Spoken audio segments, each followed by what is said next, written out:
people of the Gold Coast had had their own assembly under the British, but not independence. In 1957, they became the first black Africans to get complete freedom. Leaders from East and West came to Accra to see the handover.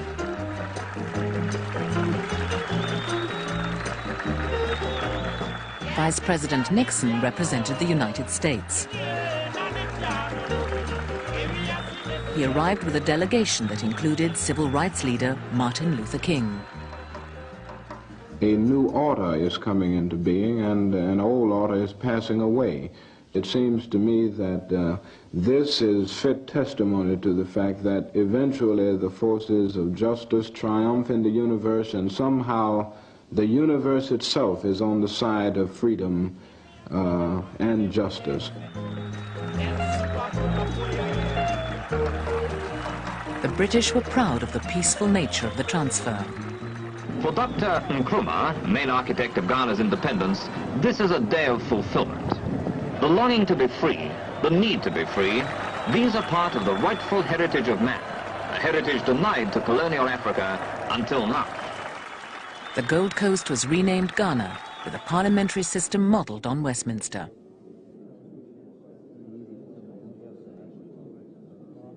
Committing themselves to civil rights, the new government put up a huge commemorative arch.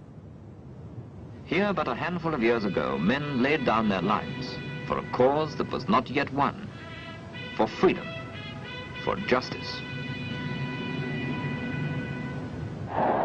Komla Bedema had been with Nkrumah from the start. Now he shared the glory. And in the subdued light, we mounted the platform and were all ready when the lights all went on at 5 minutes to 12. With me standing on the right hand side of Nkrumah, everybody was happy. The cheering probably is still resounding, but we don't hear it. At long last, the battle has ended.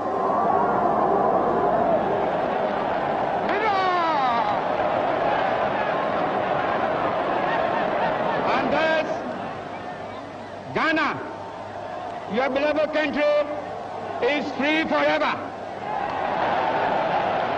From now on, there is a new African in the world. That new African is ready to fight his own battle and show that after all, the black man is capable of managing his own affairs.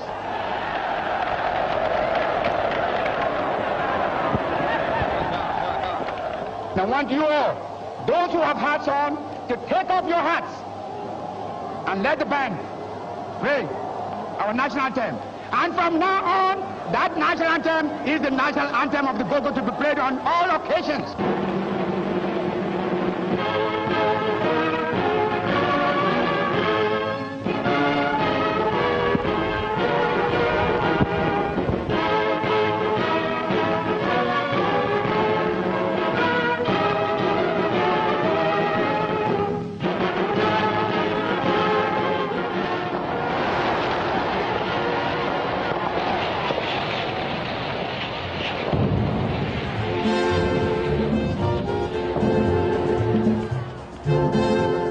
The song of the night was called Freedom Highlife, written by E.T. Mensah, the king of African highlife music.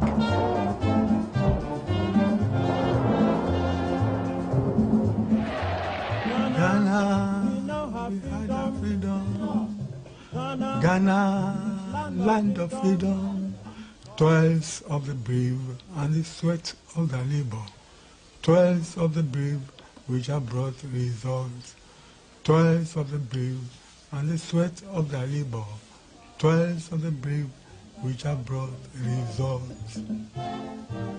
It's very great that day at the Independence Square. People are dancing, singing. They love the music and the song. The song really symbolizes the saying of Nkrumah, at long last, the battle is ended. Because we have freedom, we have our freedom.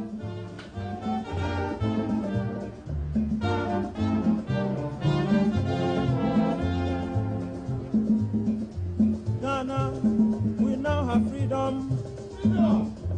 Ghana. Already being hailed as the father of African nationalism, Nkrumah gave funds to other nationalist movements and preached the message across the continent. This mid-20th century is Africa's.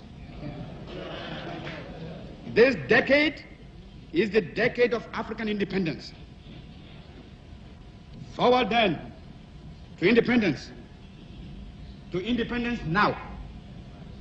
Tomorrow, the United States of Africa.